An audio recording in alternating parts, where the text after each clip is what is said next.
Hey, what's going on, y'all? It's week number 2, and I am filming from my bedroom, sitting on my air mattress, my Intex air mattress. She is my ride or die right now, all right? And so, week number 2, there's a lot I want to share with you. I went to New York to get all of my stuff, pack it up. It actually was in a storage unit, and so I packed it up, prepared it, had the movers come to get it so that they can drive it from my storage unit, which actually was in New Jersey, to Dallas. I want to show you behind the scenes of all of that raw footage. And I want to talk to you about why I decided to do that versus using pods, versus using UPS, and then tell you how much it actually costs. Because let me tell you something, when they told me the price of how much it was going to cost, literally tears were streaming down my face.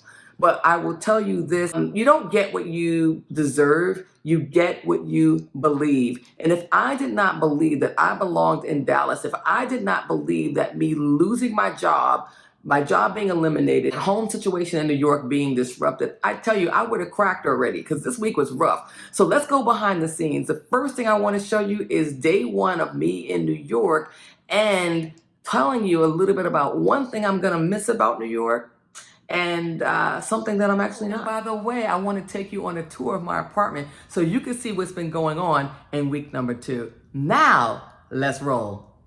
I just wanted to show you one of the things that I will miss. Right now I'm in downtown Manhattan. I'm in an area called the Financial District, and I'm by Pier 15, which used to be called South Street Seaport. I don't know if it's called that anymore, but essentially this is the skyline of downtown New York from FiDi area. So I'm by Wall Street, Maiden Lane, Pine Street, so forth and so on. So I'm going to miss that. Okay, so I am on my way to the office. You know, New York is many things, great things about it. One of the things that I won't miss is that I just won't miss it. I won't miss the trash, the rats, the filth, the vermin.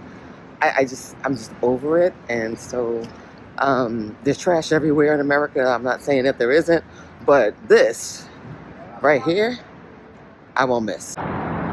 So this is what the process looks like, the pretty part anyway. This is the day that I'm in the office, the last day in the office physically anyway. And so I'll be meeting some colleagues for a little happy hour, and then we'll just be chopping it up and having a good time. So, you know, sometimes, you know, the process isn't all ugly, but sometimes it is a little bittersweet. And I can honestly say that I am feeling a sense of nostalgia. I am feeling like, because I like to bike and walk. I'm a walker. I walk everywhere in New York. And I'm just going to miss that. I'm going to miss seeing the beautiful skyline. And I used to walk along the water. So here, this goes, where am I? Down here where I just was before. You know, you can walk all the way up to the Bronx, actually. And I used to live in Harlem. So I am going to miss being by the water. I love the water. And although I was never able to get in the water here, except for when I went to the gym, I will miss, you know, the air and just the skylines. Nothing like New York skylines. That I definitely will say. So, yeah. So that was my last day in Manhattan and my last day in the New York office. I now want to show you the next day when I actually arrived on the scene at my storage unit to see what the heck is actually in there and get it all prepared for the movers. So I'm going into my storage unit. What is in there? I figured I'd get there a day early to see what's actually in the storage unit because the guys are coming tomorrow. So want to see how it's packed and get organized before they get here. So let's go. Okay, so this is me going to my storage unit and just seeing what is in here. How did I leave it? What does it look like? I don't remember. So let's go. It is kind of a beast because of the way that the movers, when they put the stuff in here, dropped it off. I have all of my clothes. I don't know where my clothes are. They're probably buried way back there. But the problem is that I can't get to any of my clothes. So I am pissed because I don't have the muscle to lift these this mattress and the chairs and to get all the way back there. So I'll have to wait until the movers come. So, once again, very frustrated. Very frustrated because I don't want to buy clothes all over again. I have tons of clothes, but I literally can't get to them. Crazy. So part of the process, I literally said to myself a minute ago, I will not cry, I will not break down, because I keep wearing the same clothes all over and over again. But at least I have a washer and dryer in my new place, and that's what makes this, once again, we have to think about the positives, right? What's the positives? But literally a minute ago, I was like, I will not cry, I will not cry, I will not cry. We are all prepped and ready. They are going to be here tomorrow to take everything. These are going to be the suitcases that I take on the plane. And because I have these really delicate, beautiful flower arrangements that I bought many years ago, that's actually going to be my carry-on along with my Louis Vuitton.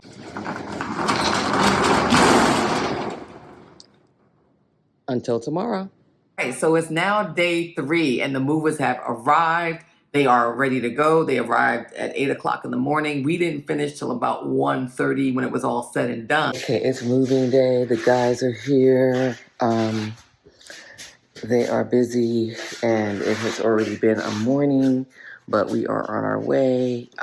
Should be done in a couple of hours, and truck should be loaded, and then, I should be ready to take my flight later. But this is what it looks like right now.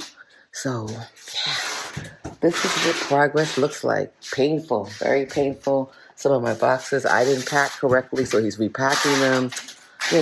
It's just the way that it goes. So, check in with you later. Okay, so this is what I'm leaving the storage unit with.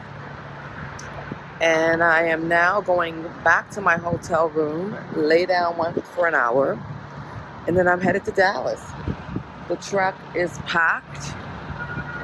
The guys are done. And I'm on my way to my next chapter. It was a really rough afternoon. I'm mentally and emotionally spent. But to God be the glory, I got it done. So y'all, I wanted to break down so many times during the packing process while the guys were there, because really leaving New York is like a death, right? I'm leaving my friends behind. I'm leaving what's familiar behind. I'm watching all my stuff be loaded into a truck. I'm asking myself, why did all this happen? And I'm sort of playing this tape in my head. And I'm leaving my job. My job, that's the last day I was in the New York office. And so it was like a death. And so by the time I got back to the hotel room, I laid down for a little bit. Then I got noticed that when I was on the way to the airport, that my flight was being disrupted because of the government shutdown. So that just sent me into another stratosphere. But I'm telling you right now, I know that my next season is going to be better than my last season. This setup is not a setback. It's a setup for my comeback and for me to be in the purpose that God has called me to be. Boy, even though I felt pain and I felt loss, I gotta say, I have peace like I've not had actually in years. I have all certainty and all resolve with that, and I'm content. But here's what happened when I got to the airport, because there is a government shutdown going on. Been stuck at the airport for 5.5 hours. These are all the delays. Savings grace is that I found my cowgirl hat in storage. That was the one thing that I did find. I didn't find any of my winter clothes, no winter shoes, nothing. But somehow I found my cowgirl hat that I wore at the Beyonce concert in Houston with my sister and my daughter earlier this year. So I'm on my way to Dallas. Hopefully I make it with these crazy delays and all of these cancellations. So to you, I say, hee-haw for now. All right, so it's 2:30 in the morning. It was a rough one, but I made it, y'all. 6 hours waiting in the airport. I'm beat. My eyes are red. You could tell I'm just a mess, but I'm here. My stuff will be here.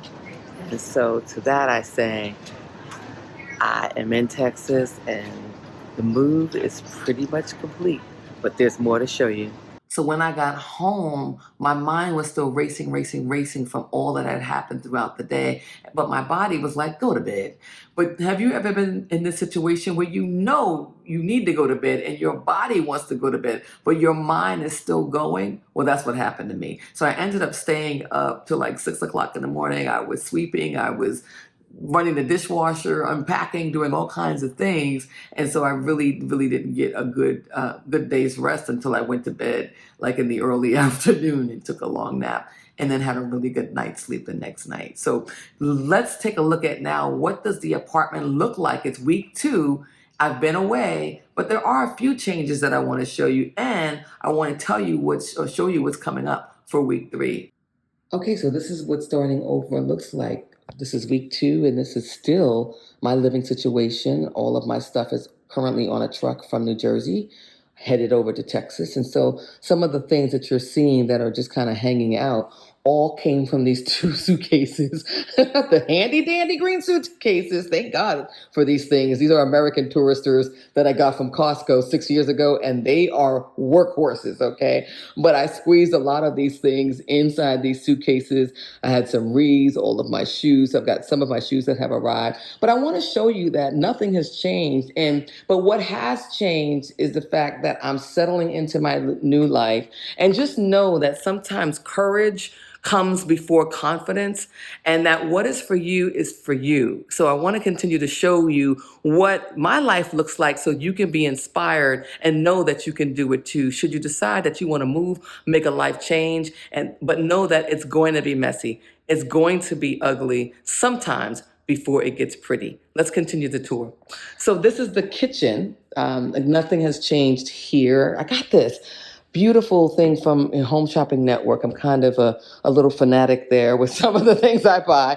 But this is the kitchen. And my color scheme for the kitchen is going to be white, gold, and marble. So the only 2 things that I have bought is that for the kitchen. And then I've also bought this toaster oven, which is really, really dope. But what I'm really excited to show you is next week, this will be built, and this is going to be my wardrobe system in my bed that I'm going to put in my bedroom, and I'll show you that in just a second. And my steam cleaner. Come on, steam cleaner, because these floors are a mess. I mean, they are truly a mess. And I walk around barefoot a lot. That's just what I do.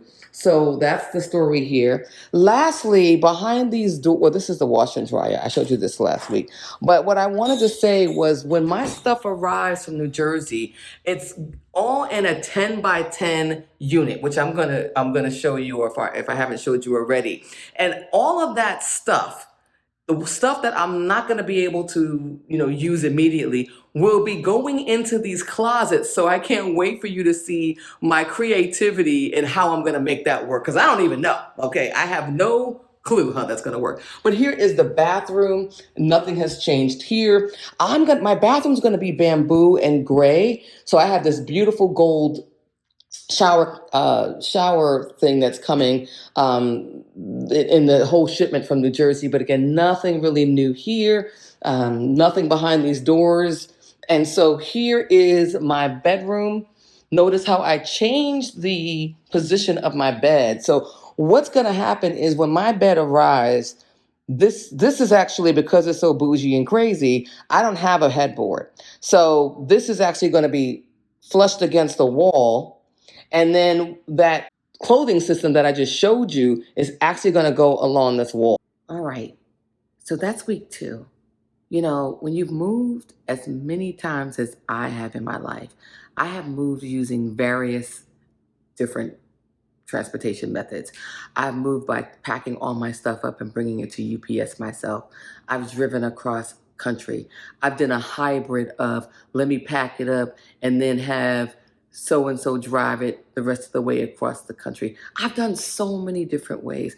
And for the purposes of this move, because it was so unexpected, it was so sudden, I decided that I'm just going to bite the bullet and go door to door. What do I mean by that? Well, you've already seen how I showed you how the movers came. They packed up my stuff and, strengthened my boxes and did all kinds of packing and put it all in their truck. and then they're going to drive it all the way to Texas, and then they're going to bring it into my home. So one of the things that I thought about was this: oh, when I come back to Texas and if I ship my stuff, I'll just have a TaskRabbit help me or have a handyman help me. And so whether if it arrived by pods or some other sort of container system, that person could help me. But the last two times I've used a TaskRabbit, not the guy that built this couch, they didn't show up. And I can't have my stuff in a pod container on the street. I don't want to be billed. I don't want no drama. So I decided, go door to door, treat yourself, because I've never had this level of service, okay? And just bite the bullet. So that's the reason why I chose to go this route, because as I said before, they told me the price. I started literally crying silently on the phone. I did get 3 quotes. I got 3 quotes. I went so far as to do all of my research. So I used ChatGPT mainly to get all of the research about BBB, Better Business Bureau reviews, Google reviews, Yelp reviews. I did my research about the drivers that are actually driving. Are they W-2 or are they 1099? What's going to happen to my stuff if there's a natural disaster? I mean, I went crazy with this process because I heard horror stories about people getting their stuff shipped. I had my stuff shipped to me one time when I was 20 and I lived in California, but that was, 36 years ago? So things have changed. My daughter had a car shipped from New York to our home that my sister gave her, and that turned out to be somewhat of a fiasco in the sense that when the guy showed up, he was like, well, you owe me $200. And I was like, what? So, I keep hearing the stories of like, they'll tell you one thing, there's a bait and switch, and then they show up and then they want more money. Well, I already told them, you're not getting any more money from me. I did a quality control of my unit so they could see what was in it. So there was no billing issues, and sent them the video. I sent them the video of what the pickup, the storage unit looked like, the access points looked like. I sent them video of what the drop-off points looked like. Both places had the elevators. I don't want to hear nothing. So, and all in all, to ship, and I shopped around, and I mainly went on with this company because they have a 5-star BBB review. They're not the cheapest, but they're pretty close. And they actually brought down the quote twice because I had gotten 2 other cheaper quotes from other places. But the total cost to ship and to move door to door was $3,900. I mean, even just saying it out loud, just too much. But God will restore me. God is for me. If God called me to be here, He's gonna bless it, right? So that's what I have to go on. And my stuff should be here sometime next week, or I'm having them hold it because I'll be out of town for a little bit. I'll be going to a wedding. So we'll see how all that works out, and I'll give you an update in week 3. But yeah, y'all, $3,900, $3,900 US. In freaking sane. Someone in the comments field said, I'm really happy for you. I'm glad that you're doing great things. I've always wanted to move to Texas, but I don't have a car. Can I tell you that I don't have a car either? These are unprecedented times, and we're going to have to do things that we normally wouldn't do. We're going to have to get uncomfortable like we've never been uncomfortable before, because it's only short-term uncomfortability that's going to launch us into our true destiny of purpose for the long term. And so to that I say, sister, brother, I'm showing you these videos to inspire you, to encourage you, to show you the good, the bad, the ugly.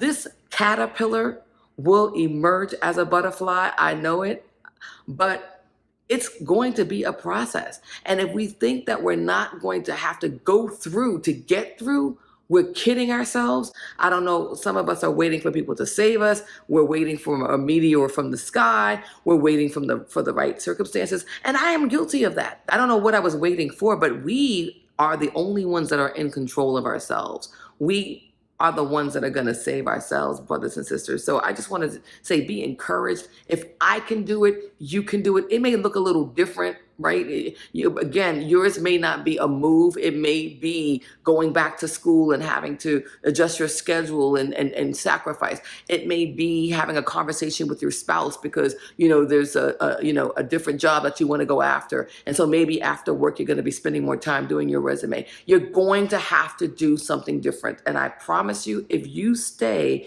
seated at this point in time and do the same things that you've always done, you're not only going to get what you've always gotten, you're going to be left behind. So be encouraged, be inspired, know that you can do it. I'm rooting for you. I will see you in the comments. Keep commenting. And if you're from Texas, I want to know what's going on, where you at from Texas. And if you live in Dallas, definitely let me know that. All right. I'll see you all in week 3. God bless, and I'll see you next week.